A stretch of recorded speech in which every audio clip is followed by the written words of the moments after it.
Olá pessoal, eu sou Leandro Manso, professor da Universidade Federal de Juiz de Fora.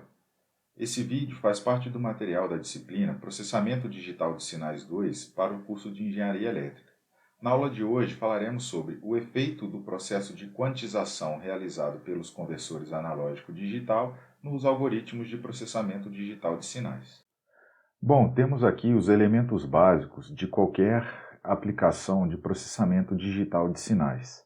Então, primeiro temos aqui uma parte de filtragem e condicionamento que é realizada ainda no domínio analógico, né? Esse filtro aqui é o filtro denominado filtro anti-aliasing para evitar a sobreposição espectral no processo de amostragem desse sinal, né?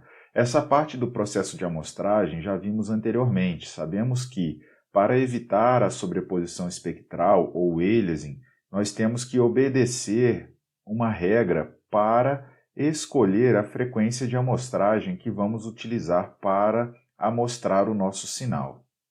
Após isso, temos o processo de conversão analógico para digital, e é a partir daqui que o nosso sinal vira efetivamente um sinal digital.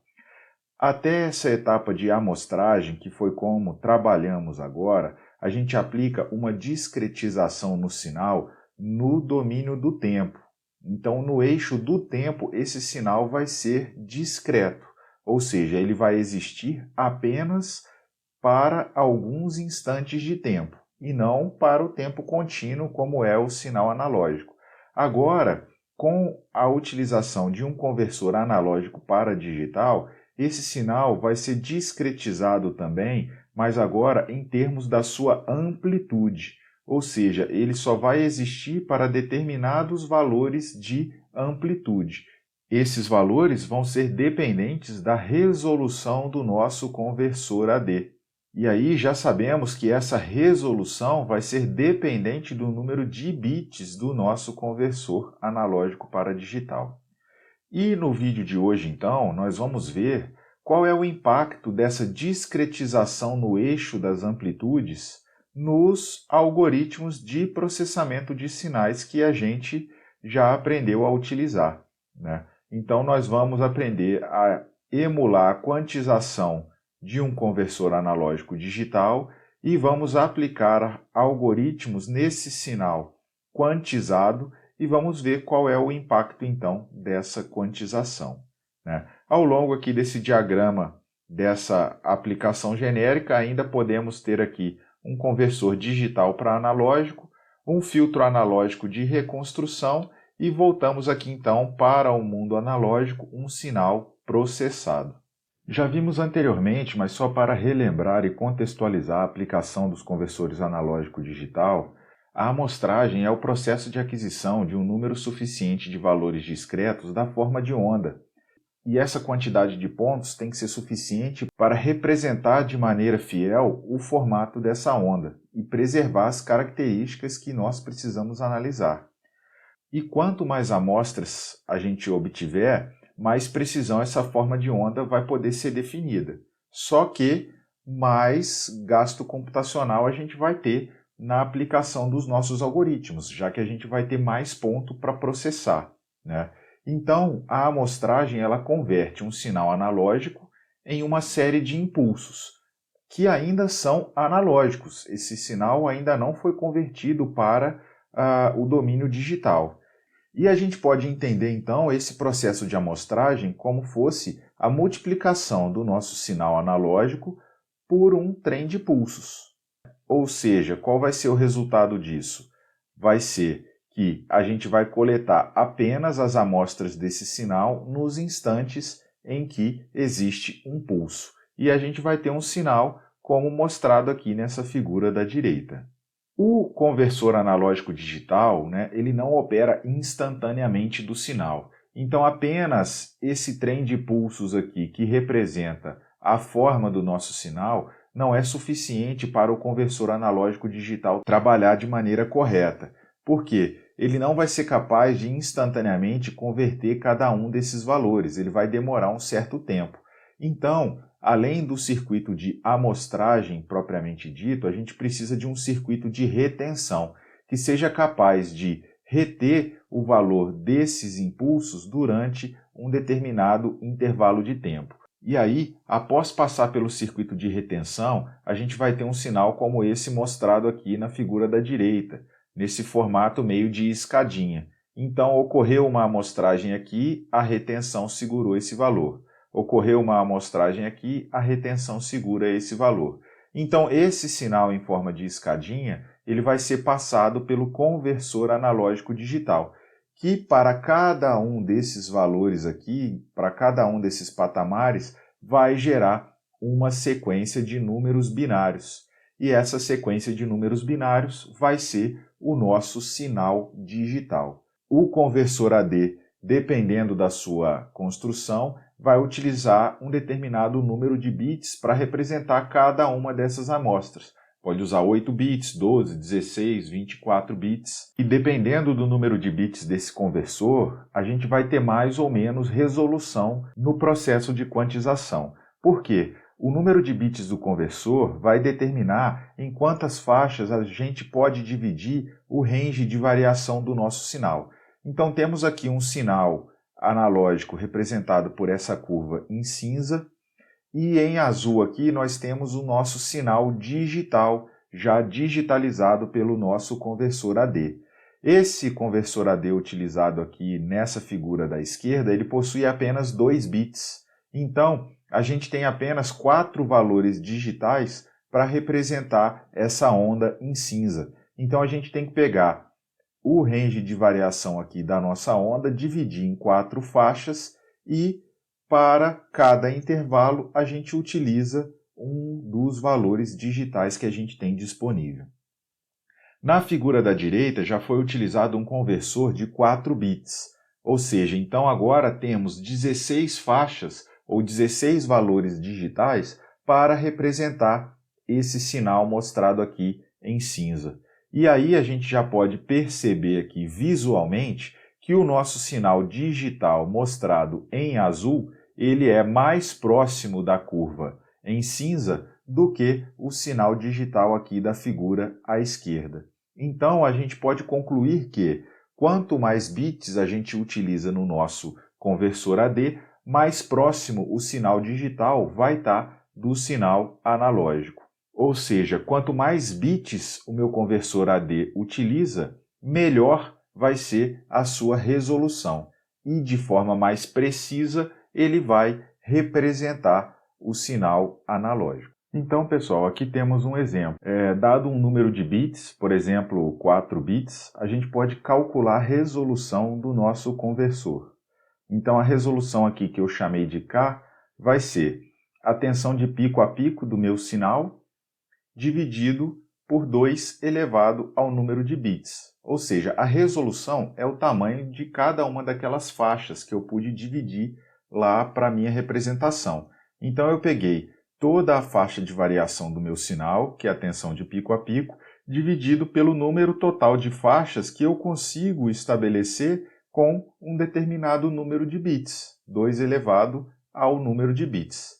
Tá? Então, por exemplo, se a tensão de pico a pico do meu sinal vale 2, como é o exemplo aqui dessa curva em azul, mostrada aqui, ó, que ela tem tensão de pico unitária, então o pico a pico vale 2, e com 4 bits, o meu K é 0,125 volts, ou 125 milivolts. A gente sabe que a tensão analógica ela é igual à tensão digital ou quantizada, estou colocando aqui esse Q já para utilizar essa nomenclatura, tensão quantizada, vezes a resolução.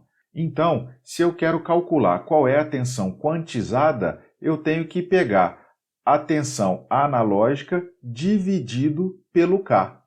Porém, a tensão quantizada, ela existe apenas para valores inteiros. Então, temos que realizar o truncamento desse valor. Então, vamos pegar o valor analógico, dividir pela resolução e, após isso, truncar o valor calculado.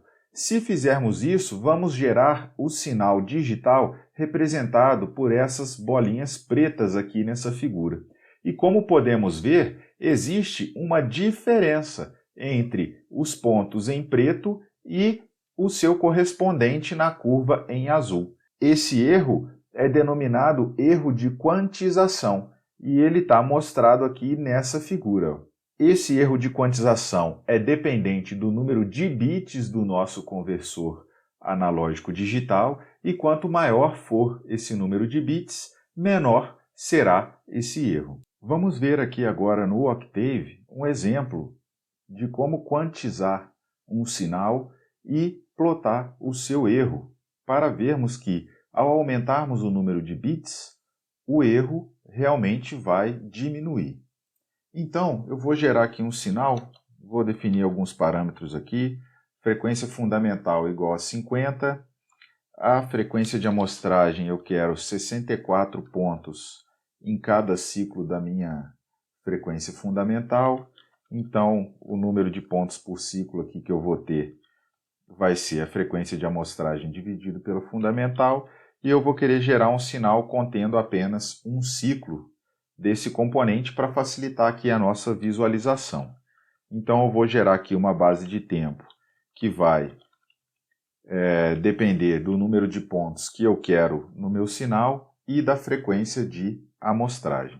Então meu x aqui, eu vou gerar um seno da frequência fundamental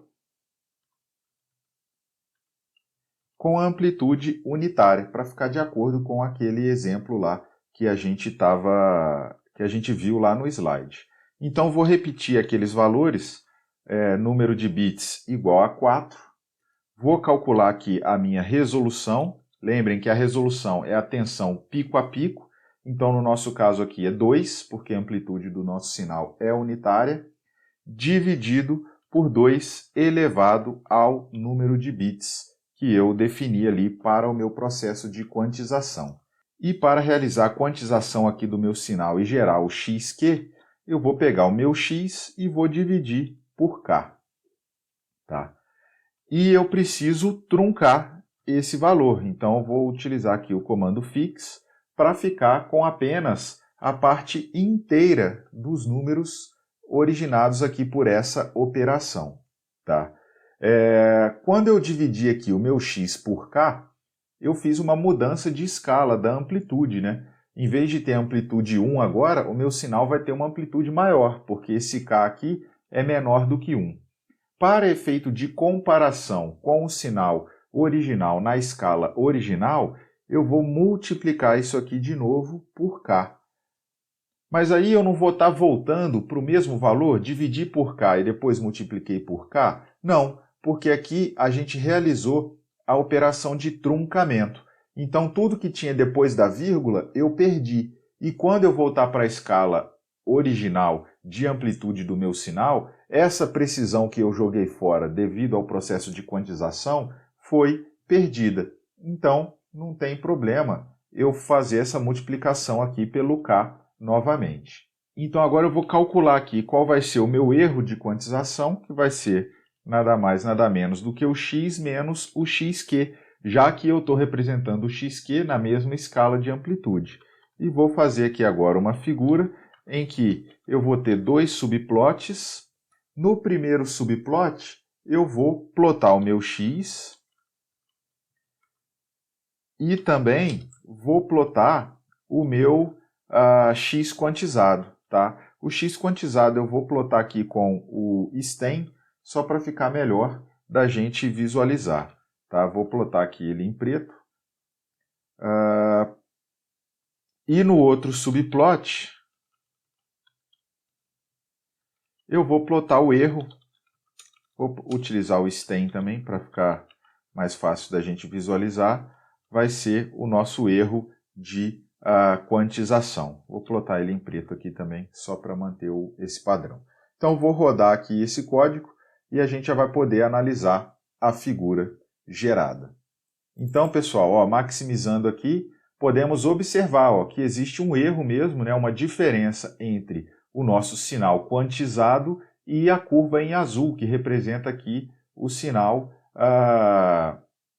analógico, né, o sinal antes do processo de digitalização. Tá? Percebam que o erro aqui está por volta de 0,1, né? o erro máximo. Se a gente aumentar o número de bits, ó, vou utilizar aqui 8 bits e vou rodar novamente. Nós vamos perceber aqui, ó, já observando a figura de cima, que o nosso sinal quantizado ele já é bem mais próximo do sinal analógico aqui, em azul, né? E o erro, ó, ele diminuiu bastante. Ó. Agora o erro máximo não chega a 0,01. Antes ele estava dando 0,1. Né? Então, quanto mais bits a gente utilizar aqui nesse processo, mais precisa vai ser a nossa operação de quantização, ou mais preciso vai ser o nosso conversor analógico digital. E aí, pessoal, vimos então que existe um erro entre o sinal quantizado e o sinal antes de ser quantizado. E esse erro, como eu falei lá no início, ele vai impactar nos algoritmos de processamento de sinais que a gente vai utilizar. Por exemplo, aqui eu fiz a transformada de Fourier desses dois sinais. O meu sinal X, aqui representado em azul, né, ele contém apenas uma senoide. Então, o resultado da FFT é apenas um impulso aqui no índice relativo ao primeiro harmônico, né, o primeiro componente harmônico, que é a frequência que eu gerei o meu sinal, de amplitude unitária, que é igual à amplitude do sinal que eu gerei. E eu fiz também a FFT daquele sinal que a gente quantizou com 4 bits. E vejam, além de o componente fundamental aqui não estar mais com amplitude unitária, apareceram outros componentes aqui, ó, que não existem no sinal. Ou seja, essa precisão do processo de quantização vai interferir diretamente nas análises que a gente for fazer no domínio digital. Tá? E aí percebam que esses componentes aqui, ó, eles apareceram bastante espalhados aqui, como se fosse o comportamento de um ruído que corrompeu o nosso sinal. E a gente pode, então, avaliar, né, o impacto desse efeito da quantização como se fosse o efeito de um ruído realmente ali corrompendo o nosso sinal. E para isso, a gente vai lançar mão de uma métrica que é a relação sinal-ruído. A relação sinal-ruído, ela é a relação entre a potência do nosso sinal e a potência do nosso ruído, medida em dB. Então, ela é a potência do sinal dividido pela potência do ruído e, como é em dB, é 10 log 10 dessa razão. Tá? E aí aqui a gente já consegue perceber, ó, que quanto menor for a potência do ruído, maior vai ser a nossa relação sinal-ruído. Ou seja, menos interferência eu tenho no nosso sinal. No caso da quantização, quanto menor for o erro de quantização, menor vai ser a potência do nosso ruído, né, que estaria corrompendo o nosso sinal. Então, maior vai ser a relação sinal-ruído resultante desse processo. A gente pode, então, especificar essa relação aqui em termos da potência, mas se a gente escrever em termos do RMS do sinal, né, como a potência aqui ela é o RMS ao quadrado, vai virar 20 log 10 do RMS do sinal dividido pelo RMS do nosso ruído. E aí a gente vai ver que, a partir do número de bits utilizado na nossa quantização, a gente pode estimar qual é a potência do ruído adicionado nesse processo. E então calcular qual seria a relação sinal-ruído resultante. E aqui, só para ilustrar, eu estou mostrando aqui 4 sinais corrompidos por ruído e cada um com uma relação sinal-ruído diferente. Só para a gente ter uma ideia aqui, a partir da inspeção visual dessa figura, sobre a qualidade, né, do sinal corrompido por vários ruídos diferentes. Então temos aqui, ó, um sinal sem ruído, então ele é uma senoide aqui mais perfeita possível. Temos aqui um sinal com uma SNR de 40 dB, e aí a gente vê que visualmente já consegue perceber algumas oscilaçõezinhas, mas que a representação do sinal ainda é bastante boa. Aqui já com 30 dB, tá? E aí a interferência do ruído já começa a ser mais significativa. E aqui, por último, com 20 dB, onde a gente já percebe uma forte presença de ruído interferindo aqui no nosso sinal. Então, vamos ver então como a gente consegue estimar a SNR resultante desse processo de quantização. Então, vimos anteriormente que no processo de quantização, o sinal ele perde o seu valor de amplitude original. E ele vai ser representado pelo valor digital mais próximo, né, resultante daquela operação de truncamento ou arredondamento, dependendo de como a gente quiser modelar o nosso processo de quantização. Então, em termos de amplitude, né, se a amplitude digital fosse igual à amplitude analógica, a gente teria uma reta aqui, né, perfeita, mas o que acontece é que o processo resultante gera essa escadinha aqui, né, em que a amplitude digital, né, ela é fixa para uma série de valores de amplitude analógica. E isso gera um erro que tem esse comportamento aqui, ó. Então, para essa faixa de erro aqui, a gente teria um comportamento de uma reta, né? Então, eu preciso calcular qual é o valor RMS desse erro aqui, né? Visto que é ele que representa o ruído, tá? A potência do sinal ou o RMS do sinal a gente já sabe calcular, né? E então a gente precisa calcular qual é o RMS desse ruído aqui para a gente fazer a relação sinal-ruído, tá? Só que eu quero obter uma expressão que relacione isso com o número de bits do nosso conversor. Então, eu vou ter que obter essa relação de forma analítica, né? E onde é que entra o número de bits aqui? Né? Nesse parâmetro delta aqui, ó, que é a largura, né, de cada uma dessas faixas aqui, de cada um desses patamares. Quanto maior for o número de bits que eu puder utilizar, menor vai ser esse delta aqui, né? Menor vai ser essa largura. E, por consequência, menor vai ser essa amplitude aqui do nosso ruído. Por quê? Quanto mais bits eu utilizo, mais próximo do sinal analógico eu vou estar. Tá? Então, vamos ver aqui como que a gente pode calcular o valor RMS desse ruído. Então, pessoal, nós vimos que o nosso erro ele tem um comportamento mais ou menos assim, ó. Aqui está aquele gráfico que a gente viu no nosso slide anterior, aqui é o erro, e ele tem um comportamento mais ou menos assim,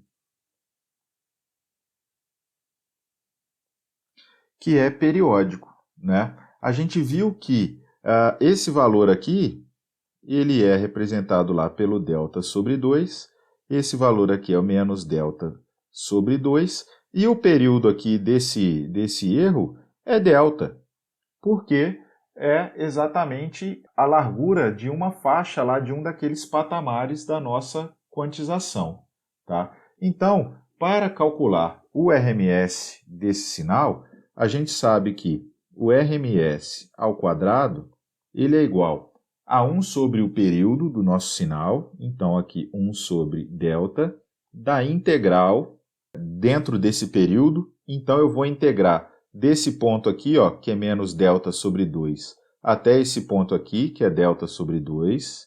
Então, de menos delta sobre 2 até delta sobre 2, dessa função aqui, ó. Aqui é uma reta, né? Então, essa reta aqui eu vou representar por n. N aqui vai ser a minha variável de integração. Só que o RMS é a integral de n ao quadrado. Isso aqui em função de n, tá? O meu RMS ao quadrado, então, seria 1 sobre delta. A integral de n ao quadrado vai ser n ao cubo sobre 3. E eu vou aplicar isso aqui aos limites delta sobre 2 e menos delta sobre 2. O RMS ao quadrado vai ser, então, 1 sobre 3 delta, que multiplica 2 vezes delta ao cubo dividido por 8, que é igual a delta ao quadrado sobre 12. o RMS ao quadrado, então, vai ser delta sobre 2 raiz de 3. Então, calculamos aqui, ó, em função do número de bits, porque esse delta aqui é a largura lá daquele patamar, que é a resolução do meu conversor, que depende do número de bits. Então, calculamos o RMS do sinal em função do número de bits do nosso conversor analógico digital. Então, pessoal, calculamos o RMS do nosso ruído, que é dado por delta dividido por 2 raiz de 3. Lembrando que esse delta aqui é a resolução do nosso conversor analógico digital. E agora vamos calcular o valor RMS do nosso sinal. Se a gente considerar um sinal senoidal com a amplitude no fundo de escala do nosso conversor, né? Ou seja, o fundo de escala é a tensão máxima que a gente pode obter. Ela representa o range, né? De 0 até o fundo de escala.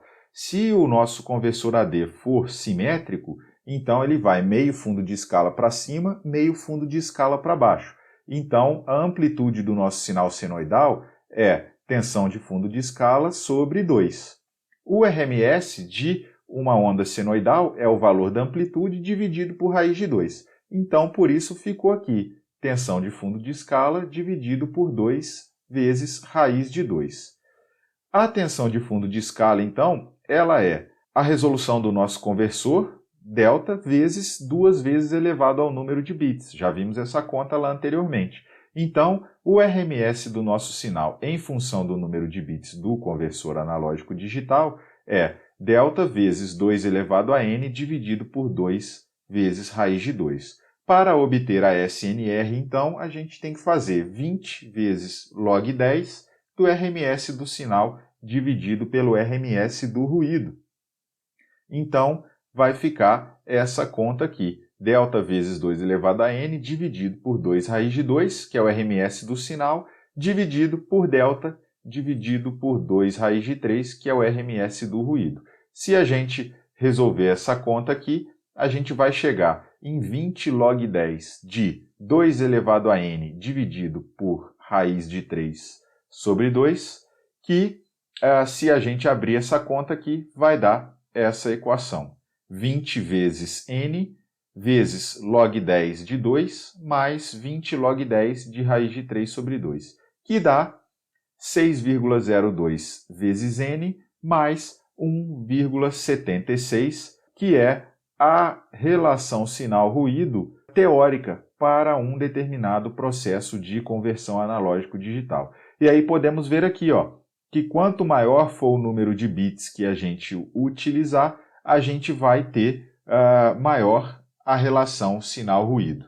Utilizando 8 bits aqui, por exemplo, 6 vezes 8 vai dar 48 aproximadamente aqui, né? Mais 1,76, 50 dBs.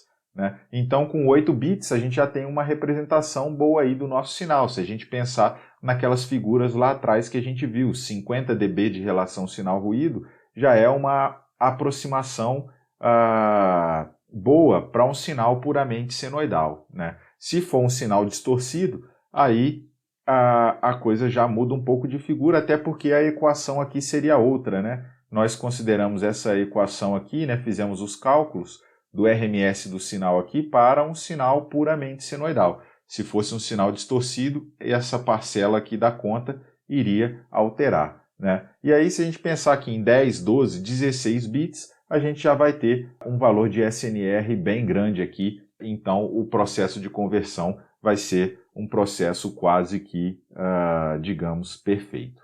Tá? E com isso, pessoal, a gente encerra aí o conteúdo desse vídeo. Até mais!